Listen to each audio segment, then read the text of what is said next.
मत्कुंज विहारणे नमः। श्री स्वामी हरिदास विजय तीर्थराम।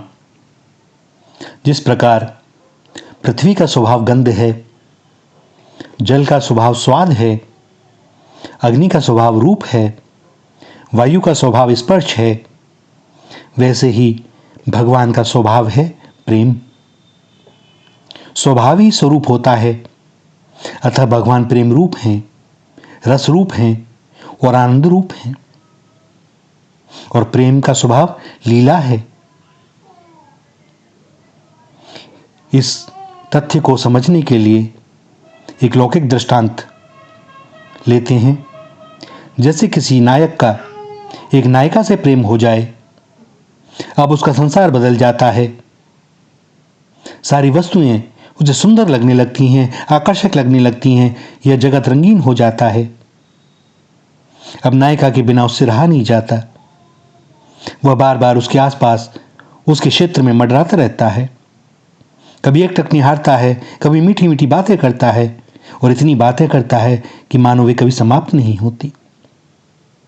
उनमें सारी बातें क्रमबद्ध हों या आवश्यक नहीं, किंतु बात करते रहने में रस मिलता है, इसलिए बात करते चले जाते हैं।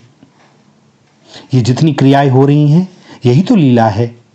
और प्रेम में यह स्वाभाविक है। प्रेम का यह स्वभाव क्यों है? यह प्रश्न सचमुच देखा जाए तो निरर्थक है।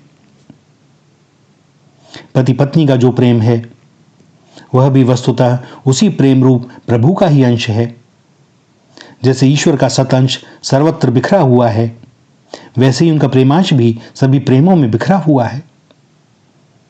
इसलिए कण कण से प्रेम करना मानव मात्र का कर्तव्य है।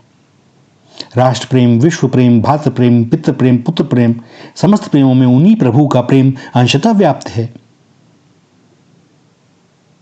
हां, प्रेम के नाम पर आसक्ति नहीं होनी चाहिए, क्योंकि आसक्ति प्राकृतिक है और प्रेम ईश्वरीय। आसक्ति पतन करती है और प्रेम उन्नति की ओर ले जाता है, कल्याण करता है। प्रेम में अगणित अभिलाषाएं उठती रहती हैं और वे ही अगणित लीलाओं में परिणत होती रहती हैं। यह तो संसारिक प्रेम की बात, किंतु भगवान तो प्रेम रूप हैं। वह जो प्रेम अपने प्रेमास्पदों से करते हैं, वह सांसारिक प्रेम में कैसे संभव है? जब सांसारिक प्रेम होने पर भी प्रेमी अपने प्रेमास्पद के बिना नहीं रह पाता, तब प्रेम रूप भगवान का मन प्रलय में भी प्रेमास्पदों के बिना कैसे लग सकता है? वेद कहते हैं कि अकेले रहने पर परमात्मा का मन नहीं लगता।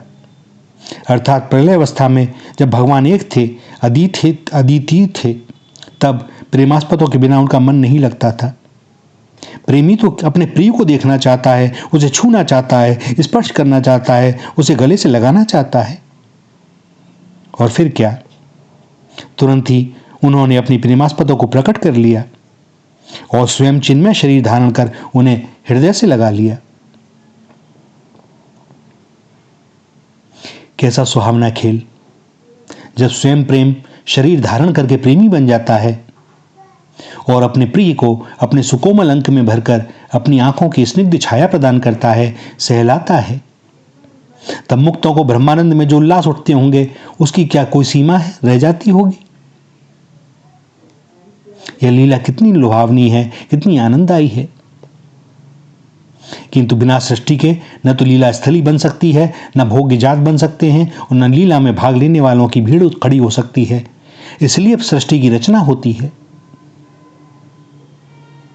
साधारण प्रेम में भी जब प्रिय अपने प्रेमी के अधीन हो जाते हैं, तब प्रेम रूप प्रभु के लिए तो यह भक्त पराधीनता की सीमा लांघ जाती है और युगल सरकार के हृदय प्रेमी के हाथ में होता है।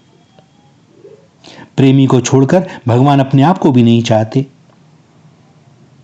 यह प्रेम की लीला भगवान को पागल बना देती है और वे स्वयं कहते हैं कि मैं तो अपने प्रेमी के पीछे पीछे चक्कर लगाए कर फिरता हूं कि उनके चरणों की धूली मेरे मस्तक पर पड़ जाए।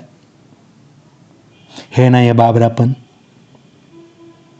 सिंधु यदि बिंदु के पीछे पीछे इसलिए मारा मारा फिरे कि वह उसके चरण की धूल पा जाए, पवित्र हो जाए, तो क्या सिंधु का बावरापन नहीं है, पागलपन नहीं है? किंतु प्रेम में यह पागलपन कितना प्यारा है, कितना उच्च स्तर का है और कितना प्रिय है, सुहावना है, यह तो कोई प्रेमी ही जान सकता है। और कभी आना वृंदावन ब्रज में रसिकों के सत्संग में और देखना कैसे भी पागल हुए डोलते हैं उसके लिए, कैसे लता पताओं का सहारा लेकर बैठे रहते हैं, नित्य प्रति उनकी लीलाओं का दर्शन करते हैं। भगवान के चरण जहां पड़ते हैं उस ब्रजरज को अपने मस्तक पर लगाए घूमते हैं, अपने मुख पर लगाए घूमते हैं। और जो उनके पीछे पीछे घूमता हो भैया वो उससे छुप नहीं सकते, नहीं छिप सकते, क्योंकि उन्हें भी तो प्रेम ही चाहिए ना। एक ही तो अभिलाषा है उनकी, प्रेम प्रेम ही चाहता है। और जब वे देखते हैं कि ये सजाती पदार्थ है तो वे खुद दौड़ पड़ते हैं। गोपियों ने प्रेम से भरकर माखन निकाला नहीं कि मेरे बाल गोपाल सांवरे सलोने घनश्याम स्वयं उसके घर में पहुंच जाते हैं। उसने माखन निकाला है, उसने मेरा स्मरण किया है, उसकी अभिलाषा यही है कि कन्हैया मेरे घर आवे, मैंने जो माखन अपने हाथों से निकाला है उसको पावे। कन्हैया भी जानते हैं द्वार के पीछे छिपकर खड़ी गोपी को उसे देख रही है। यही तो लीला है भक्त और भगवान की। भैया प्रेम में कोई शर्त नहीं होती, कोई मांग नहीं होती। प्रेमी तो ऐसा होता है कि तेरी ड्योढ़ी पर आए, तू चाहे ठोकर मार दे, दुत्कार दे, कभी मेरी तरफ देखे भी नहीं, पर अब यह ड्योढ़ी ना छूटेगी। और ऐसे ही रसिक संत भक्तजन श्री धाम में पड़े रहते हैं। तो उन्हें पहचानना बड़ा कठिन, क्योंकि बाहरी क्रियाओं से आप किसी को पहचान नहीं सकते। बाहरी क्रियाएं तो कई बार ऐसा लगता है यह क्या करते हैं, यह तो सामान्य जन भी नहीं है। पर भैया इन ब्रजवासियों को, संतों रसिकों को पहचानना साधारण बात नहीं है। ये भगवान के निज जन हैं, भगवान के प्रियजन हैं। ये चाहें तो आपको भगवान से मिला दें, इनके पास इतनी सामर्थ्य है। और ये सामर्थ्य भगवान ने उनको स्वयं दी है। वो खेले हैं इन लोगों के साथ,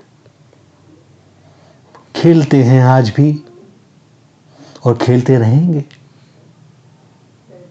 क्योंकि प्रेम भूमि तो यही वृंदावन है, यही ब्रज है। भैया बस प्रेम, और प्रेम ईश्वरी गुण है। सदैव स्मरण रखें, प्रेम जब भी होगा ईश्वर से ही होगा। आप संसार में उसको कल्पना कर बैठे हैं कि हमें अपनी पत्नी से, पति से, पुत्र से, पुत्री से या बंधु बांधवों से प्रेम है, पर वह आपका प्रेम तभी तक है जब तक उस देह के अंदर चेतन तत्व विराजमान है। अर्थात आप उस देह से वास्तव में प्रेम नहीं है, आपको उस चेतन तत्व से प्रेम है। और जब वह निकल जाता है तो क्या वह प्रेम रह जाता है? वह देह तो सामने रखी हुई है और अब उसे ले जाने की तैयारी। क्यों? अब प्रेम कहां चला गया? भैया तुम मान बैठे थे इस देह से प्रेम, तुम्हें देह से प्रेम नहीं था, तुम्हें उस चेतन तत्व से प्रेम था, क्योंकि वही अंश जो तुम्हारे अंदर है वही अंश उस देह में भी विराजमान था। जो प्रेम का अंश तुम्हारे भीतर है वही प्रेम उसमें भी था। चुंबक को ही खींचती है जल्दी से, या लोहे को। तो भैया सबसे प्रेम करें, क्योंकि एक भगवान के सिवा जगत में और कुछ है भी नहीं। जब ये धीरे धीरे भगवत कृपा से, संत कृपा से अनुभव होने लगेगा, तब आप देखेंगे कि वाह क्या सृष्टि है, क्या लीला है, क्या रंगमंच सजा हुआ है। आप विभोर हो जाएंगे, कहने को शब्द ना होंगे और वो छिप ना सकेंगे। जित देखूं तित तू ही तू, श्री राधा श्री राधा श्री राधा।